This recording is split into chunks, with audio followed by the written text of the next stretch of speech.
Yananjanashalakaya Chakshurunmilitam Yena Tasmai Shri Guruve Namaha.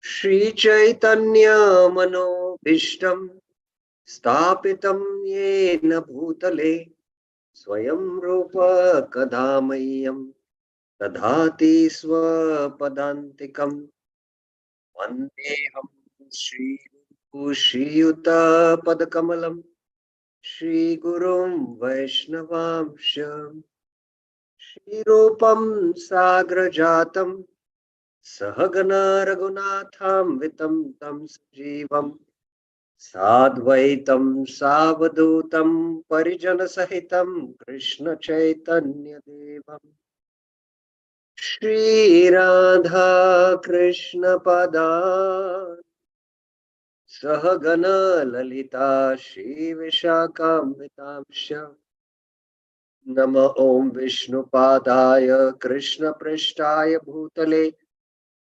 Srimate Bhakti Vedanta Swaminiti Namine Namaste Saraswate Deve Gauravani Pracharine Nirvishesha Shunyavadi Paschatya Deshatarine He Krishna Karuna Sindhu Deenabandhu Jagatpate Gopesha Gopika Kanta Radha Kanta Namastute Tapta Kanchana Gaurangi Radhe Vrindavaneshwari Rishabhanu Sute Devi Pranamami Hari Pri Vancha Kalpatarubhyasya Kripa Sindhubhya Evacha Patitanam Pavanebhyo Vaishnavebhyo Namo Namah Jai Shri Krishna Chaitanya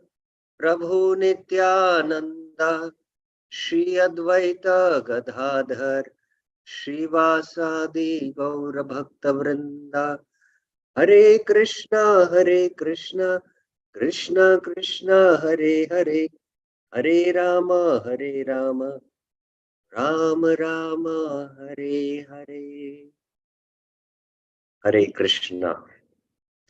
So welcome back to the series on Bhakti Tattva Vivek, analysis of Rupa Goswami's definition of Uttama Bhakti, Anya Vilashita Shunyam. So we have been discussing this 4 essays written on this one verse of the Bhakti Rasamrit Sindhu. And I'm just giving an overview again, just to get back to where we were. So this Bhakti Tattva Vivek is the analysis of the nature of Bhakti. And Bhakti here defines or means pure devotion. So up till now, we have discussed chapter 1, the intrinsic nature of devotion. So Bhaktivinoda Thakur has briefly touched, and quite in depth also, touched upon the Swarupa Lakshan and the Tatastha Lakshan of Rupa Goswami's definition of Anya Vilashita Shunyam. In fact, not only that we discuss the Bhakti Tattva Vivek article, but we also discussed from the Bhakti Rasamrit Sindhu Rupa Goswami's definition with Jiva Goswami, Vishwanath Chakra Thakur, and Srila Prabhupada's Nectar of Devotion summary study. This entire verse, we studied it thoroughly. For 3 classes we studied.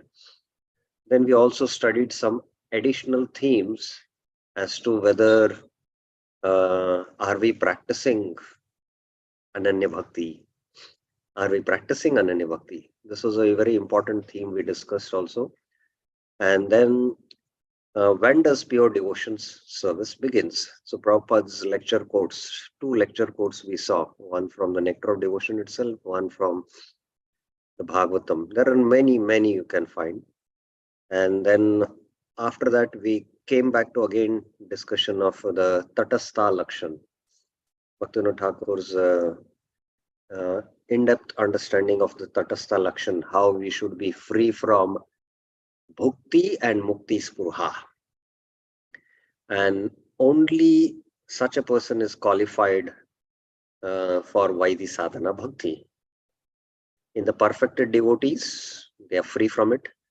Those who are absorbed in the bliss of Vaidhi sadhana bhakti, even though these desires come internally or externally, they don't desire it because they are absorbed in the bliss of devotional service. So in that context also, again, we went to Bhakti Rasamrita Sindhu and saw Mukti Spruha, the gradations in Mukti Spruha. So quite in detail, we went into the gradations of rejection of Bhukti and Mukti, and we also saw gradations in Mukti Spruha. These were additional things we discussed in order to solidify our understanding of what Bhaktivinoda Thakur is trying to say in Bhakti Tattva Vivek. So now, having finished chapter 1, today we are going to begin chapter 2, the analysis of semblance of Bhakti, Bhakti Abhas. It's a very, very interesting topic, and you need to stay tuned. So the last class was very short class because we ended up the discussion of the Tatastha Lakshan, and we did not want to start this new topic because just to have the continuity. So that's why today we are beginning with this chapter 2, analysis of Bhakti Abhas or semblance of Bhakti. So let us begin with this.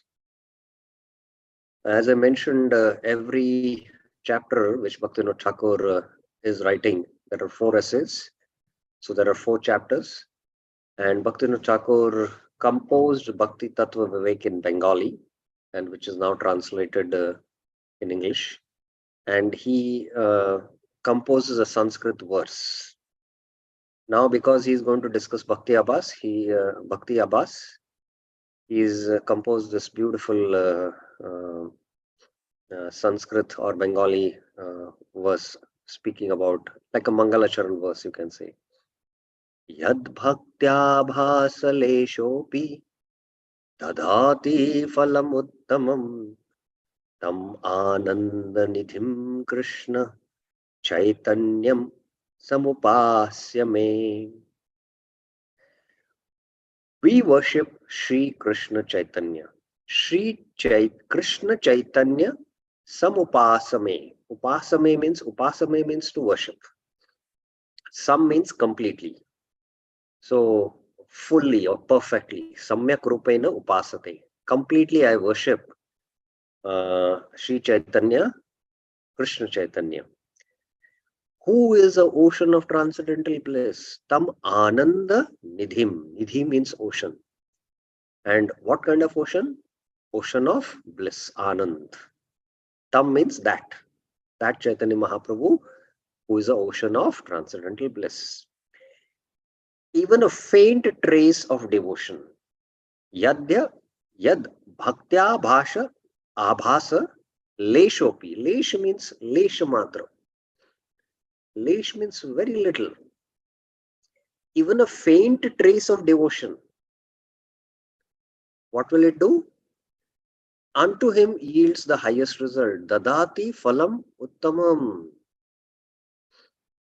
So Bhakti Abhas, which in the last class, after we finished the discussion of the first chapter, we asked all the devotees, what is the devotion right now we are practicing until we attain Purna Shadra? It is Abhas Bhakti. So we should not be discouraged. Oh, I'm still practicing Mishra Bhakti, not Shuddha Bhakti. But that Abhas Bhakti can lead what? The highest result. So how Bhakti Abhas will lead to the highest result will be revealed by Bhaktivinoda Thakur in this chapter. So you need to stay tuned. So anyone would like to recite this verse? Can raise your hands. Anyone would like to recite this verse? 1, 2, 3. Okay, all 3 will give chance. Birendra Yadav Prabhuji, yes.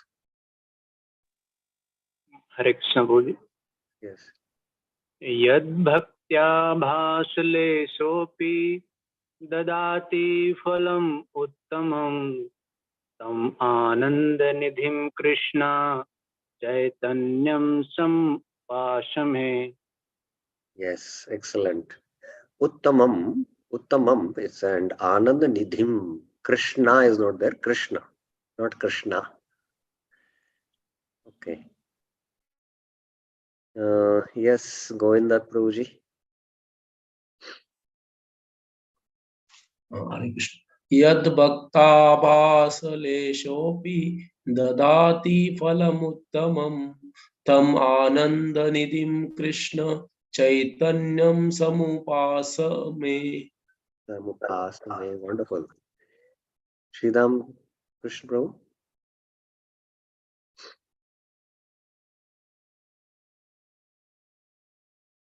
Yes, Prabhu, I've unmuted you.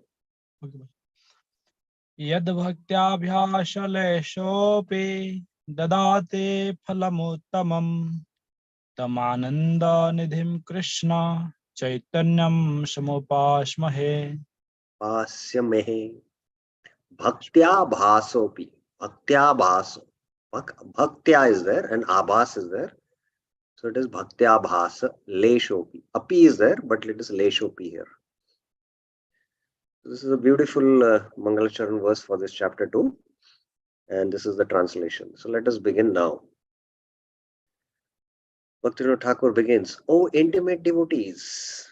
So is very affectionately addressing us. In the previous chapter, we discussed the intrinsic nature, Swarup, and the extrinsic nature characteristics, Tatastha Lakshan of Bhakti. So in the previous chapter, the Swarup Lakshan and the Tatastha Lakshan were discussed. We also discussed this quite exhaustively when we discussed the definition of pure devotional service also. And you know what it means, what is the primary characteristics and what is the secondary characteristics. The primary characteristics, if they are not there, there is no devotion itself.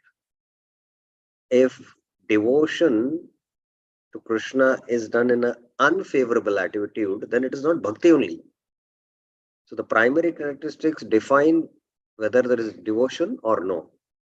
And the secondary characteristics, that devotion, if it is pure or it is mixed, the secondary characteristics decide that. So that's why we spoke about pure water and impure water, whether the water is pure or no.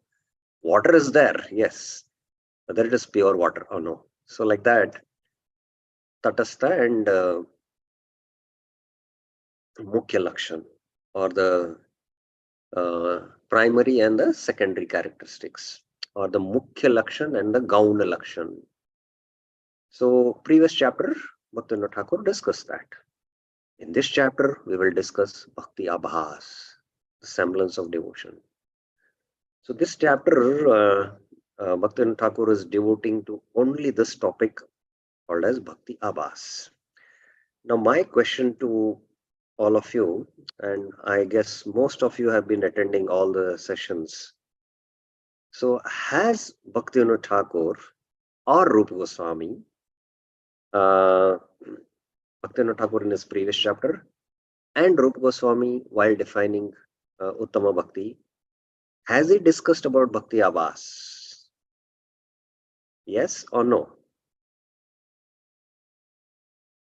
You have to answer. And why you have to say that also.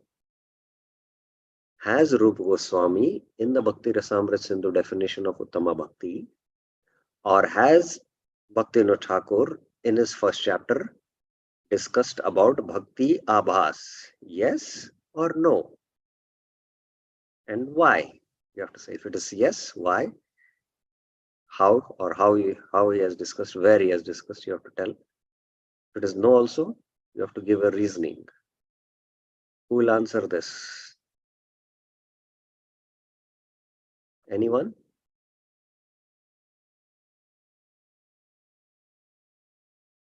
What happened? Nobody is raising their hands. All of you were there in the first session, first chapter. All of you have attended. Has it discussed? Yes or no? If you all don't raise your hand, then I'll ask. Yes, Birendra Yadav Prabhuji. Hare Krishna, Prabhu, Dandavat Pranam. So, at the last closing of first chapter, it was discussed when we were discussing about rejection of desire for bhakti and mukti. There, Bhakti Abbas was discussed. yes, it was just touch, just touch. Just touched. Oh, okay. Any others who would like to say something?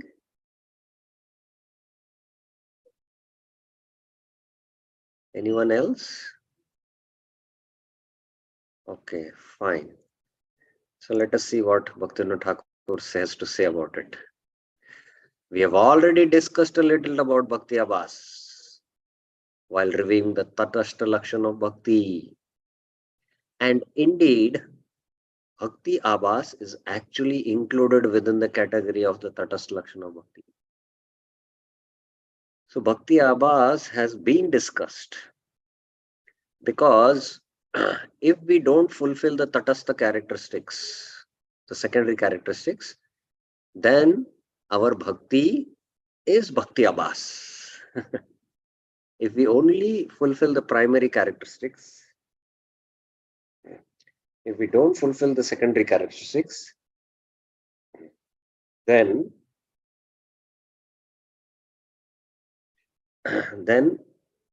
it is Bhakti Abbas only.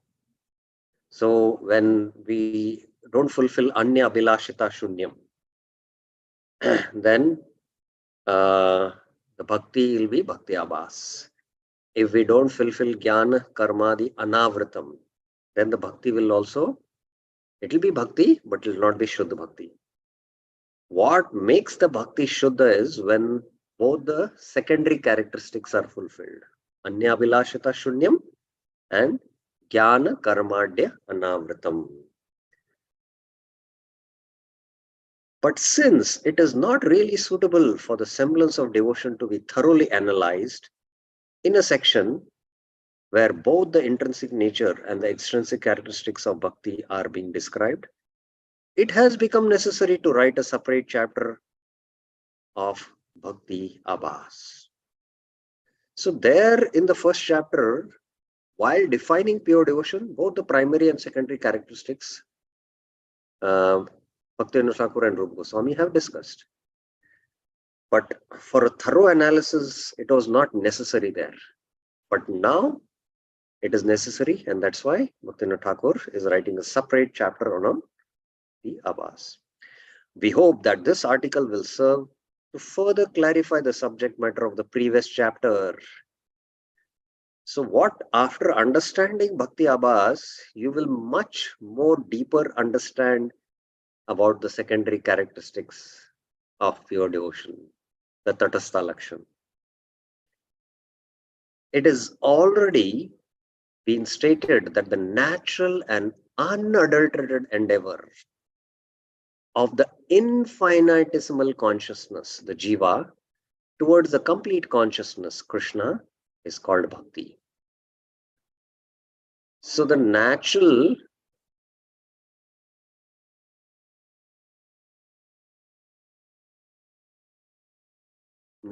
and unadulterated endeavor of the infinitesimal consciousness, the jiva, towards the complete consciousness, Krishna, is called bhakti. So this definition was given in the summary here. Purna Chid Atmake Krishne, Jivas Anu Chidatmana, Upadi Rahita Cheshta, Upadi Rahita Cheshta, Bhakti Swabhaviki Mata.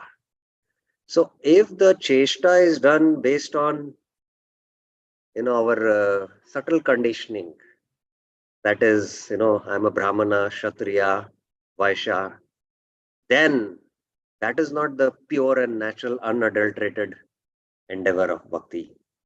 So that's what, again, he is just reconfirming here, that this has been already stated. Jivas are situated in two stages. the liberated stage and the condition.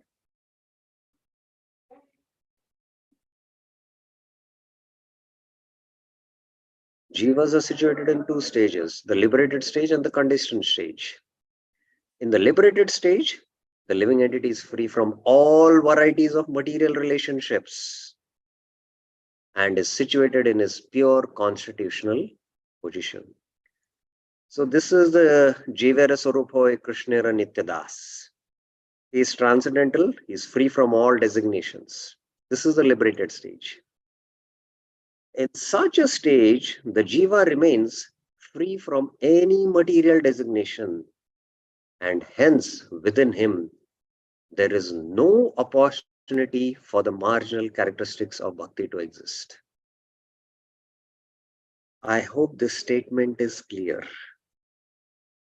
Please carefully think about this statement and reflect on it, because it's very important for us to understand the statement. And my question to you, why there is no opportunity for the marginal characteristics of bhakti to exist? Why do you feel there are no opportunity for marginal characteristics of bhakti to exist?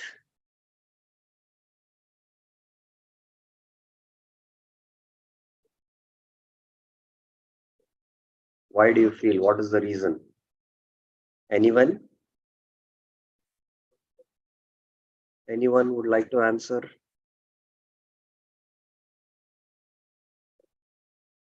Who would like to answer this?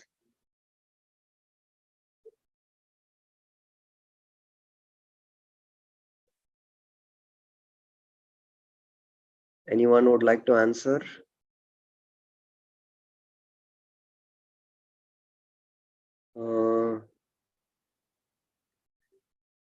Why when the Jiva in the liberated stage, who is free from material designation, there is no opportunity for the marginal characteristics of bhakti to exist? What is the reason?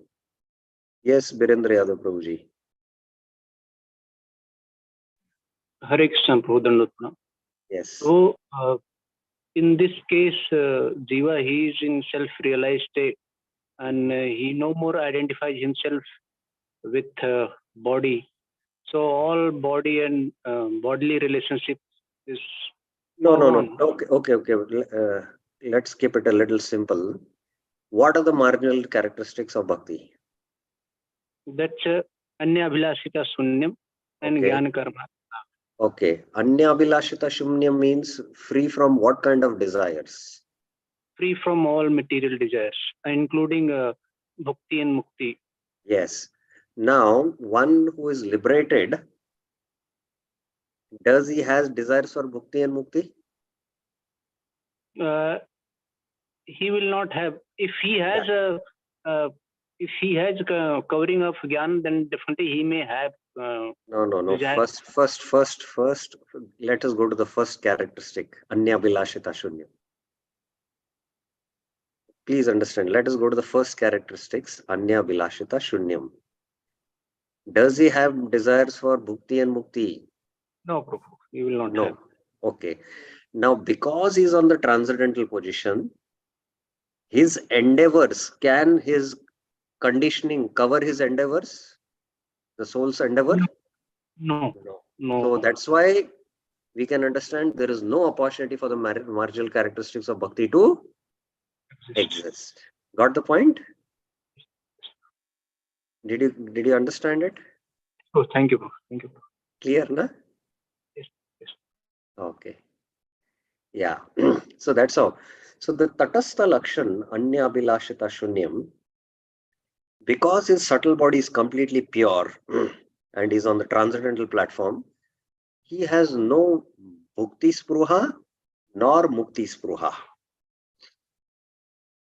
Because he is on a liberated platform. A Sadhya Bhakta, a Sadhya Siddha devotee on the Bhava stage, Moksha Labhutakrit. He considers mukti to be insignificant. He doesn't think about it also. So marginal characteristic is fulfilled. And because his there is no covering there cannot be any karma avaran nor jnana avaran. He might do activities like Dhruva Maharaj was doing a great yajna for the praja, for the benefit of the praja.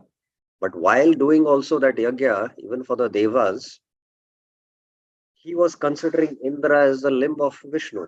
So it was actually devotion for him. So there was, in that action also, there was no avaran happening. Jnana karmadi anavritam. So there are no opportunity for the marginal characteristics of bhakti to exist. I hope this point is clear. Any questions you have about it? Every statement of Bhaktivinoda Thakur or Rupa Goswami has to be understood. If you don't understand, please raise your hands. Is it clear or no? Yes, Prabhuji. Pranam, it is too difficult. It certainly go too difficult for me. Suppose you can you give an example to understand it, like as you spoke about Dhruva Maharaj did the yajna. Suppose Which point is difficult for you to understand? You have to tell me. I suppose Jivachar marginal potency of Lord. And No. You are not clear about the question. Did you attend our classes on when we discussed Anya Bilashita Shunyam verse, Rupa Goswami's verse for three sessions we discussed? Were you there in that session? I was there, but I couldn't hear attentively because of some service. Then you'll have to hear it, you have to contemplate on it and understand it without giving a wholehearted attention in trying to understand what is Tatastha Lakshan, what is Jnana Karmadi Anavritam. Until and unless we understand, we did a lot of exercise. We spent one entire class on that. So, you'll have to spend time to understand it first. So you can do one thing, you go through those sessions, three classes, hear them attentively, and then, if you have any questions, then we can take it up. Is it okay, Prabhuji? Okay. Yeah. In the conditioned stage, the jiva forgets his constitutional identity as his spiritual intelligence is deluded by the coverings of the subtle and gross bodies. In the conditioned stage, there is the avidya. The jiva is covered. His identity is covered. And his spiritual intelligence also is covered. Prabhupada speaks, that just like, we have the inner and the outer garment, the gross and subtle bodies are there. So we have the gross eye, the soul has its spiritual eye, but now they are covered. By chanting of the Hare Krishna Mantra, the uncovering will happen. So similarly, in the conditioned stage, the jiva is covered, his spiritual intelligence is covered because of the subtle and gross bodies. In this stage, the jiva acquires various material designations. He identifies himself with the mind or with the body. I am Indian, means that is body. I'm a artist or I'm a musician. So more on the subtle, designations and like that. Now, Bhaktivinoda Thakur gives a very interesting example. When a mirror is free from dust, it gives a clear reflection of an object. But when it is covered with dust, it does not give a clear reflection. So to explain the state of covering of the jiva, Bhaktivinoda Thakur is giving an example of the mirror, which is free from dust. You have a clear reflection, but when it is covered with dust, then you cannot get a clear reflection. In such a condition, we can say that the mirror has acquired a designation. So when the mirror becomes covered by dust, the mirror acquires a designation. Oh, you say this muddy mirror. The mirror is now covered with mud. So that's why you have now a designation for that mirror. It's not a clean mirror. because on the mirror there is mud. So now the mirror has acquired a designation. So similarly, because of the coverings of the gross and subtle bodies, the jiva acquires material designations. So this is the beautiful example Bhaktivinoda Thakur is giving us to understand this point. When something covers the nature of an object, then that covering is called the object's designation. When something covers the nature of an object, then that covering is called the object's designation. So fire can be covered by smoke. So when there is only smoke coming, because smoking is now covering the fire, the wood's natural nature is that there is fire inside. That's the swabhav, that is the swabhav of the object. But now, because the smoke is there, oh, it's only smoke. You don't see fire. So now that object actually has that fire nature, swabhav, but now it is covered by smoke and you're saying, oh, it is smoke, because you're seeing smoke. So that is the object's designation now. Designation. Very beautiful explanation here. Material nature covers the pure constitutional nature of the jiva, and that covering is the jiva's designation. So with this example, he is now explaining the jiva's designation. And now to substantiate his statement, Bhaktivinoda Thakur gives the reference from the Bhagavatam, 11th canto, 2nd chapter, verse 37. Bhayam dvitiya biniveshata syat ishadapetasya viprayo smriti tanmayayato uda bhajetam bhaktesha gurudevatma. The jiva's innate tendency of unalloyed devotion towards the complete consciousness, Bhagavan Sri Krishna, is his eternal occupational duty.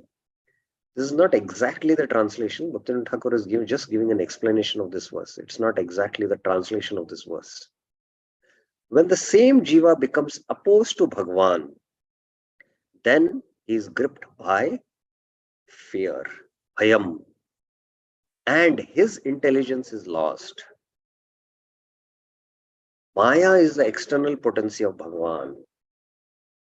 Dvitiya means the Bhairanga Shakti, Apara Shakti.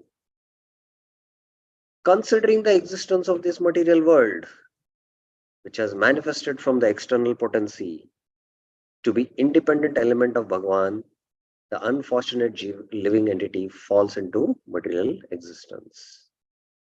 Intelligent people, Buddha, that was the word used here. Buddha abhajetam. Accepting the shelter of the lotus feet of the bona fide spiritual master, Guru, engage themselves in the exclusive bhajan of the Supreme Lord Hari. Bhajet bhaktekam esham Guru Dev Atma, Devata Atma. So how to come out of this Maya? Because it's causing fear for us. Viprayospati Ishadapetasya. We have turned our face. Bhahir Mukh. Bhagavat Bhahir Mukh. Now Bhagavat Sammukh means to turn our face towards Krishna. Then we have to practice bhakti and devotion to Guru and Krishna. So that is the solution.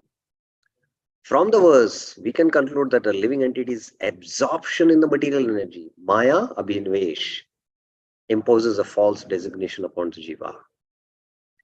So just to understand this verse and example, when a child has a desire to watch a horror movie,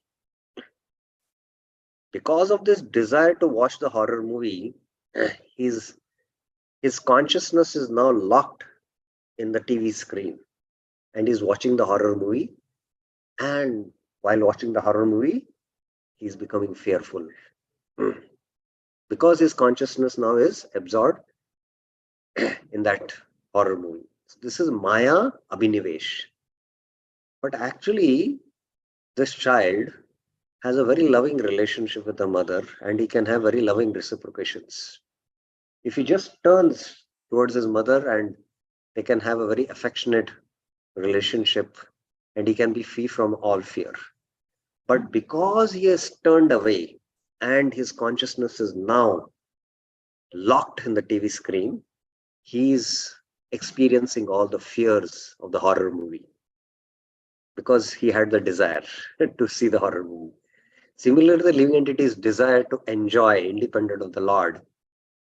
In the Bhiranga Shakti, now avidya, from avidya comes asmita, the false designation.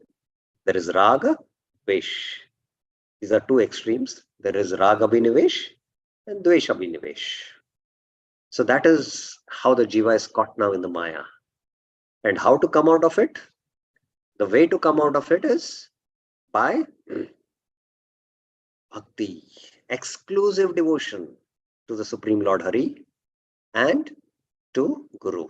So that is the solution which this verse is speaking about. Very, very important verse from the Srimad Bhagavatam. So Bhaktivinoda Thakur is how the jiva has acquired designation. He is substantiating this verse, and now he is in the material designation because of avidya. In such an adulterated stage, the devotion of the living entity easily deteriorates and appears as bhakti abhas. So in this stage, the devotion of the living entity is bhakti abhas. Those who desire nothing other than entrance into unalloyed devotion should completely cross over bhakti abhas and take shelter to kevala bhakti, exclusive and uninterrupted devotion. So from bhakti abhas, we should come to Shuddha Bhakti. That's what the point is. For this reason, we are reviewing the topic of Bhakti Abhas in great detail. So initially, the Bhakti which is practiced is not Shuddha Bhakti, it's mixed Bhakti or Bhakti Abhas. From Bhakti Abhas, we have to go to Kevala Bhakti or Shuddha Bhakti. And that's why Bhaktivinoda Thakur is discussing about Bhakti Abhas. This in-depth analysis of the semblance of devotion is extremely confidential. Very, very important statement here. This is a very confidential topic. Only intimate devotees are qualified to hear it. Who is the Adhikar? He's explaining. Those who think that Bhakti Abhas is real bhakti, even on reading this chapter, will not develop good fortune and thus will never have happiness. So those who are in the illusion that, we are practicing devotion, this itself is pure devotion. If they think like that and they mistake Bhakti Abhas to be Uttama Bhakti, even if they read it, they will not be able to develop good fortune. That's what the point Bhaktivinoda Thakur is making. Just like somebody is chanting Namabhas, it is not Nam, please remember. It is Nama Abhas. It is just a reflection of the name or the semblance of the name. He's not taking the name. But Namabhas glory is what? Namabhas glory is Namabhasha hoite Chitta Nirmal. By taking Namabhas, the heart becomes purified. Cheto Darpanam Marjanam happens. Namabhasha hoite Papashaya. By Namabhash, all the sinful past reactions are destroyed. Even pious also are destroyed. And Namabhasya paite mukti anayas. Namabhas will give you liberation. So this is the glory of Namabhas, but it is not Nam till now. Similarly, if somebody is doing Bhakti Abhas, still he has Anya Bilasha, he has many other desires, and he's practicing devotion, he thinks that is pure devotion. When he reads this, he will not develop good fortune. That's what the point Bhaktivinoda Thakur is saying. I take great joy in reciting this chapter to the intimate devotees. So Bhaktivinoda Thakur is saying that I am having great joy in reciting this chapter now. Because those who are adhikar, those who have understood the definition of pure devotional, oh, let me understand now Mishra Bhakti. If I understand Mishra Bhakti, and then I can understand, I know whether I'm practicing Uttama Bhakti or Mishra Bhakti. And once I know that I'm practicing Mishra Bhakti, then I will endeavor to practice Shuddha Bhakti. But if I'm in an illusion that I'm practicing Mishra Bhakti and I think that Mishra Bhakti is Shuddha Bhakti, then I'll never endeavor. So, just like Prabhupada spoke about, sweet, in especially South India called as Mysore Pak. It's a very famous sweet in Karnataka. So he said that if Mysore Pak is made with very pure ingredients and is actually cooked in ghee, pure ghee, it's very, very tasty.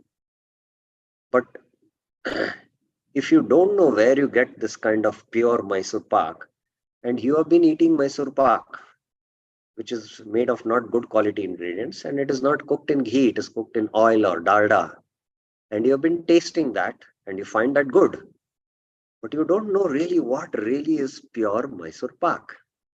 Until and unless you taste a pure Mysore Pak, till now you have been only tasting Mysore Pak which is not cooked with pure ingredients, so you'll not know the real taste of pure Mysore Pak.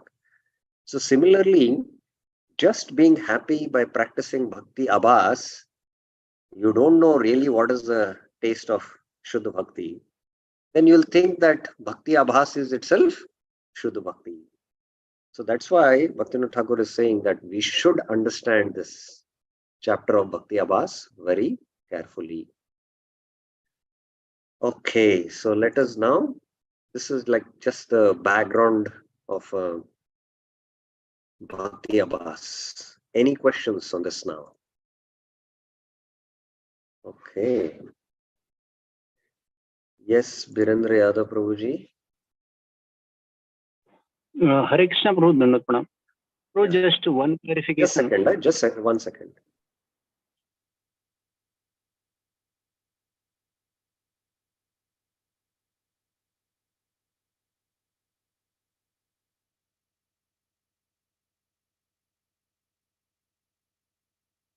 Yes, Prabhuji.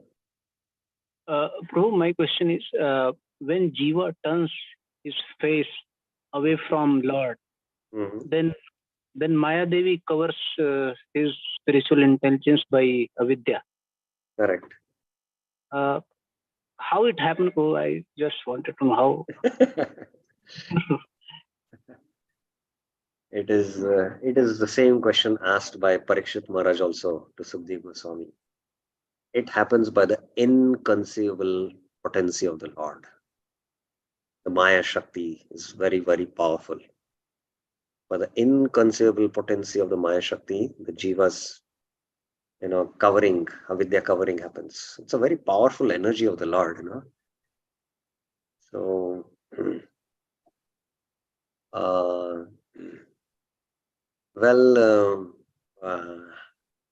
just to give an example, we all know from the Bollywood films how the hero sometimes suddenly he has an accident and he loses his memory, and then he forgets his family members, he forgets his lover, and then they remind him about the previous. They take him to those places, they show him the photos and all these, but he cannot recollect. But at some point, with all this treatment, suddenly it will flash, the memory will flash. So how he met with an accident, how his memory suddenly, he lost his memory, it's also difficult to find out. Similarly, the Jiva, moment he desires to enjoy independently of the Lord, the Jiva is under the Bhairanga Shakti of the Lord. Maya Devi is a very powerful energy of the Lord. So it does the covering. And this is how we can understand. It is because of the Avidya Shakti. It's a Shakti of the Lord, Maya Shakti. The Maya Shakti covers. It is an inconceivable covering which happens on the Jiva. How is it possible the Jiva, who is, the spiritual energy, although it is marginal, it is para, it is superior energy. How is it possible that it can come under the covering of the inferior energy? How is it possible? So it is possible because of the inconceivable energy of the Lord, Chinta Shakti of the Lord. Because the Jiva also has the desire. And the Lord being Sarva Shaktiman, the source of all the energies, all the Antaranga, Vairanga, and the Tatastha Shakti, by his will, the Parashakti comes under the covering of the Parashakti. That's how it happens. Right. Is it okay? Thank you. Any other questions regarding this first introductory topic which we discussed? You still not began discussing about Bhakti Abhas. Any other questions, clarifications? Okay, so let us now begin. Okay, now the next paragraph theme is by Srila Rupa Goswami has not given a separate analysis of Bhakti Abhas in Bhakti Rasamrita Sindhu. He has not given a separate analysis. Within the first half of the verse, Anya Abhilashita Shunyam, Jnana Karmadya Anavritam, he has given a complete yet hidden explanation of Bhakti Abhas. So I mentioned to you that this Tatastha Lakshan, within this Tatastha Lakshan, there is the explanation of Bhakti Abhas. This itself is Bhakti. When the Bhakti is done with Abhilasha and there is covering, then it is not fitting in the definition of Uttama Bhakti. So that Bhakti is Bhakti Abhas. So there is a hidden explanation given in Rupa Goswami's definition of Bhakti Rasamrita Sindhu of Bhakti Abhas. While discussing the topic of Rati Abhas, semblance of ecstatic spiritual emotion, in his review of the principle of Rati means Bhava Bhakti, Srila Rupa Goswami has nicely explained Bhakti Abhas. So, well, in the Anya Abhilashita Shunyam, there is the hidden explanation of Bhakti Abhas. But while Rupa Goswami has discussed Uttama Bhakti definition, Sadhana Bhakti, Vaidhi Sadhana Bhakti, Raganuga Sadhana Bhakti, and then he has given Bhava Bhakti definition. Now, while going into Bhava Bhakti definition and further how Bhava is attained by mercy of the Lord and mercy of the Kripa of Sadhu, and then what are the characteristics of Bhava Bhakti, and then he comes to Rati Abhas. Rati means Bhava. Abhas means it is not real Rati, but it is Abhas. So in that topic, when Rupa Goswami is discussing Rati Abhas, he has very exhaustively discussed that. Rupa Goswami has discussed, Bhakti Abhas while discussing the topic of Rati. Rati is Bhav. So when he discusses Bhava Bhakti, he has discussed it. So I will just show you where it is in Bhakti Rasamrita Sindhu so that you all are also clear about it. How many of you have studied Bhakti Rasamrita Sindhu? Eastern Division. How many of you have studied? Raise your hands. Only one. Bhakti Rasamrita Sindhu. Bhakti Rasamrita Sindhu 2. I think other devotees also have studied. Okay. So we should study the Bhakti Rasamrita Sindhu because it's the most important book for us. So I'm just showing you here the overview of Bhava Bhakti. Eastern division, third wave is Bhava Bhakti. So,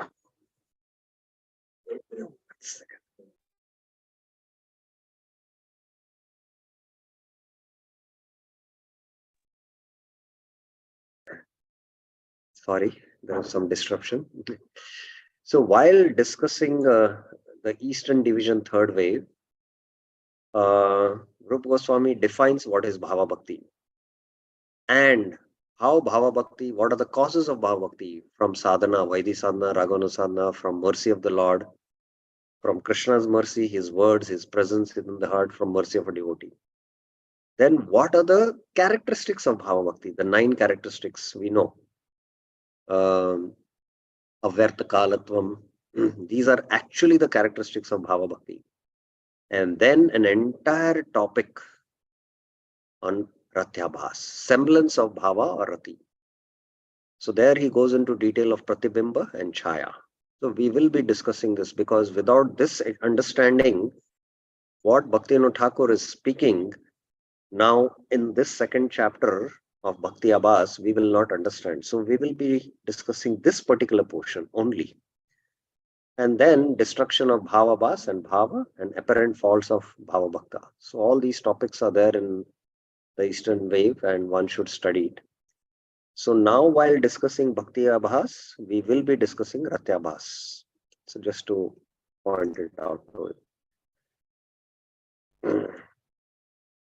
Okay. So this point I was explaining. While discussing the topic of Ratyabhas, the semblance of ecstatic simulation, in his review of the principle of Rati, Rupa Goswami has nicely explained Bhakti Abhas. Now please hear the statement. I am presenting this deliberation on the semblance of devotion upon the basis of Srila Rupa Goswami's conception. Bhaktivinoda Thakur is saying that this deliberation of Bhakti Abhas, I am basing it based on Rupa Goswami's understanding or Rupa Goswami's Bhakti Rasamrita Sindhu. Bhakti Abhas exist prior to the stage of Shuddha Bhakti.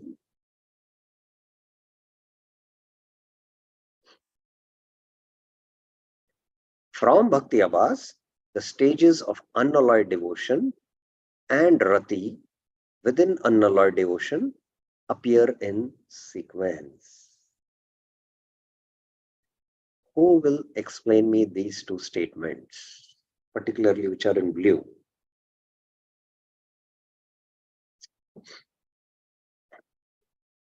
We have now quite elaborately in the chart discussed about it. If you remember, who will explain me the statement?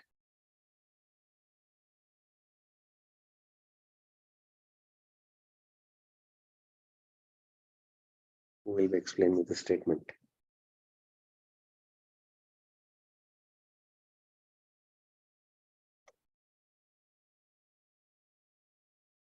Anyone?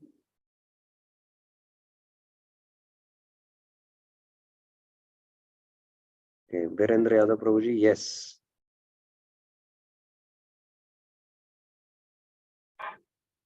Hare Krishna Prabhu Pranam. Yes. Bhakti exists, Bhakti Abhas exists prior to the stage of Suddha Bhakti. It is indicating when we qualify this Tattva Lakshan, and then our pure devotion begins. So this is how we can understand ki, till the time we are not qualifying this Anya Bhilashita, Sunyam and Gyan Karma, till the time we are in category of Bhakti Abhas only. And when wow, excellent, very good understanding. So that means we are practicing Mishra Bhakti only till then. We have not climbed the ladder of practice of Shuddha Bhakti only, Ananya Bhakti. Yes. And correct. When we qualify this Tatastha Lakshan, then we enter into Shuddha Bhakti. And Rati is further gradation when we cross Nishtha, Ruchi, Asakti, and then. So see, the stages of unalloyed Shuddha Bhakti. Shuddha Bhakti means which stage this is? It is Prabhu starting from Shraddha. Sadhana stage. Yes, yes. It is from Sadhana bhakti to bhava bhakti. yes, yes. So this is how it is. Got it? Yes, Prabhu. Yes, Prabhu.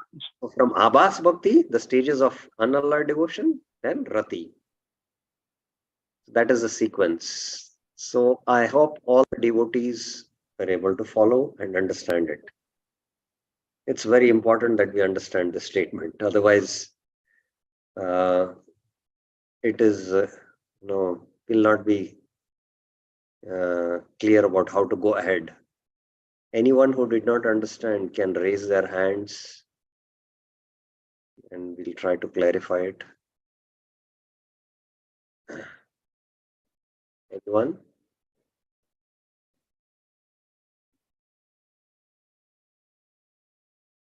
Anyone has anything to clarify? So I'll just clarify again with this chart here. So the adhikar to practice Ananya Bhakti is Purna Shraddha. And we saw the stage, Brahma Bhuta stage, where we qualify for both the Tatastha and the Mukhya Lakshan. From here, Jata Shraddha Mat Kataso Nirvinna Sarva Karmaso, that verse, many verses we also discussed. We discussed that, right? So from here, Shuddha Bhakti begins and it develops into ultimately Rati Bhava.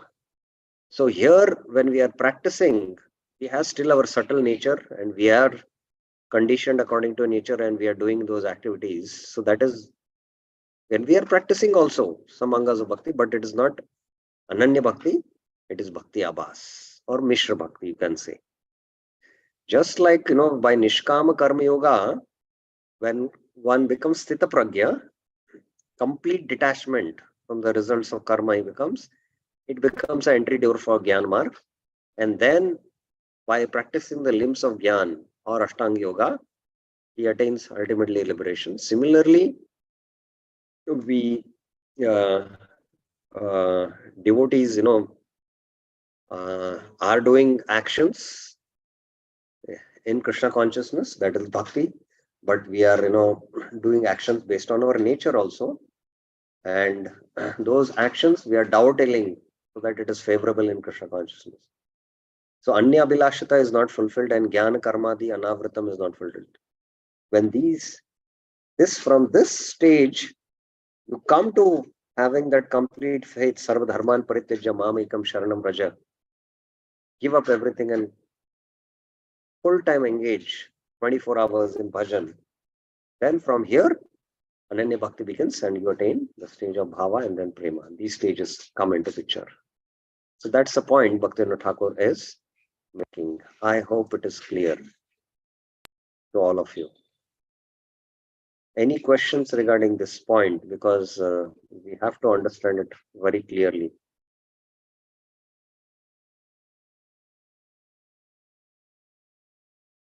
Any questions on this? Okay. So I'll just Virendra Yadav Prabhuji, yes. Hare Krishna, Prabhu Dandatpana. Prabhu, just one clarification. Here when we say Shraddha, so this Shraddha indicates Sarvadharman Parityajya. So in fact, this is the point where we get free from this Anya Abhilashita Sunyam and this covering Gyan Karma Dhanavritam. This is the, I just wanted to know, how do we understand that we have got complete faith? What could be the symptoms? The symptoms is surrender, and the 6 limbs of surrender are there. Sarva Dharman Parityaja, the symptoms are there, na? And we discussed the entire 2 lectures of Prabhupada, if you know that. So that the Brahman realization platform. Anukulas Sankalpa Pratikulas Bharjan, that one. Yeah, 6 limbs of surrender are there. And we discussed from Prabhupada's lecture, that we discussed one entire class on that. Yes, yes, sir. Nice. Brahman, and from there, pure devotion begins, Prabhupada says, right? Right. Thank you. Yeah. So, yeah. So this is a very important point, and we should understand this, that from Bhakti Abhas, the stage of Ananya Bhakti begins, Kevala Bhakti. And in the stages of Kevala Bhakti, we practice Vaidhi Sadhana Bhakti. And then we come to Raganuga Sadhana and then Bhava Bhakti.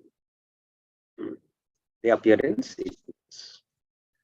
Srila Rupa Goswami says in Bhakti Rasamrit Sindhu, Pratibimbas Tata Chaya Rathya Bhaso Dvida Matha. There are two types.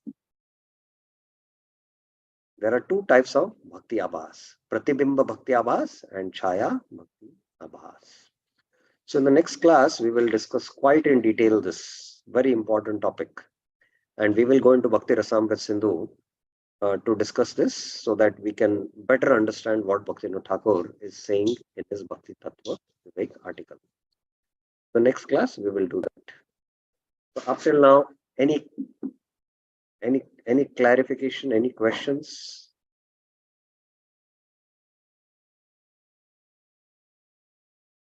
Any questions, any clarifications up till now? We just began today the introduction of this chapter, very, very interesting chapter. And tomorrow's class, we will go more into detail of Pratibimba Bhakti Abhas and Chaya Bhakti Abhas. And also from the Bhakti Rasamrit Sindhu, so that we can better understand this topic. Any doubts, any clarifications? Okay, one question we will take up. Yes, Reena Mataji.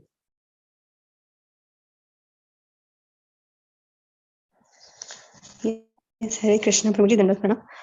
Actually हम लोग जैसे ये था कि पूर्ण श्रद्धा stage के बाद ही हम लोग अनन्य भक्ति स्टार्ट कर सकते हैं, but in our grahastha life, how can you